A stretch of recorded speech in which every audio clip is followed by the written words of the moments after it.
একটা সময় ছিল যখন গ্রাম বাংলায় হারিকেন দিয়ে আমরা জীবনযাপন করতাম, কুপির আলোয় আমরা জীবনযাপন করতাম। ওই সময়টাতে আসলে এই নাটকের গ্রাম বাংলার একটি পার্টে দেখা গেল যে হারিকেন দেখার পরে আমার ছোট সময়ের কথা মনে পড়ে গেল। এখন থেকে ঠিক 20 বছর 25 বছর আগের স্মৃতিতে চলে গিয়েছিলাম, যখন আমার দাদি প্রতিদিন সন্ধ্যায় হারিকেন বা কুপির আলোয় আসলে আমরা বিভিন্ন কাজ করতাম, পড়াশোনা করতাম বা ঘরে রান্না বান্নার কাজ করতো। বন্ধুরা, আপনাদের জীবনে কি সেরকম ঘটনা আছে? তাহলে অবশ্যই কমেন্টস করে জানাবেন। আমার আসলে দাদির স্মৃতিটা খুব বেশি মনে পড়ছে নাটকের এই পার্টটা থেকে, কারণ আমার দাদি আর বেঁচে নেই। এখন আসি মেন পর্বে। এই নাটকের নাম হচ্ছে প্রিয় লাইলি। আমাদের পছন্দের দুটি ক্যারেক্টার, একটা হচ্ছে খায়রুল বাশা, একটা হচ্ছে সাদিয়া আইমান। দুজনকে কিন্তু আমরা খুব বেশি পছন্দ করি, কিন্তু এই নাটকে খায়রুল বাশার ভাইয়ের যখন ক্লিন শেভে তাকে দেখতে ভালো লাগছিল না।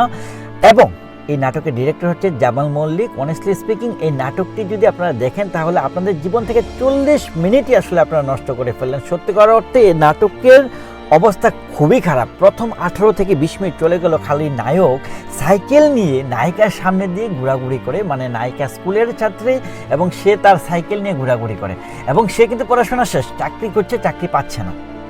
এক কথায় হচ্ছে যে 20 মিনিট, আপনি 40 মিনিটের মধ্যে একটি নাটকের মধ্যে যদি 20 মিনিট খালি এসব ফাইজলামি করে চলে যায়, 2-4টা ডায়লগও কিন্তু আসলে এক্সচেঞ্জ হয়নি, তাহলে বুঝতে হবে নাটকের অবস্থা কতটা বাজে। এবার আসুন, সেই অ্যাক্টর যখন নায়িকার বাসায় টিউশন মাস্টার হিসেবে যায়, তখন তারা প্রেমের খেলা খেলতে থাকে, চিঠি আদান প্রদান করতে থাকে।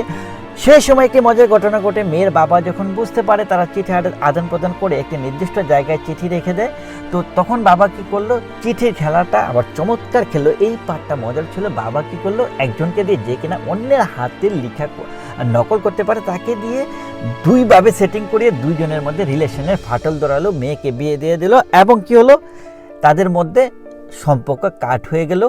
এবং নায়ক যে খায়রুল বাশা, সে পাগল হয়ে গেল। এই নাটকে আরেকটি পাগলের ক্যারেক্টার আছে। সে পাগলের ক্যারেক্টারটি আমার ভালো লেগেছে, কারণ তার পাগলের অ্যাক্টিংটা ছিল চমৎকার।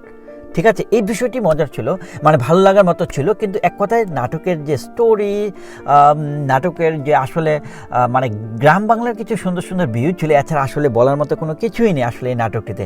সত্যিকার অর্থে মেয়ের বাবার যে ট্রিক্স বা পলিটিক্সটা ছিল এখানে চমৎকার, যেটা সচরাচর আমরা দেখতে পাই না।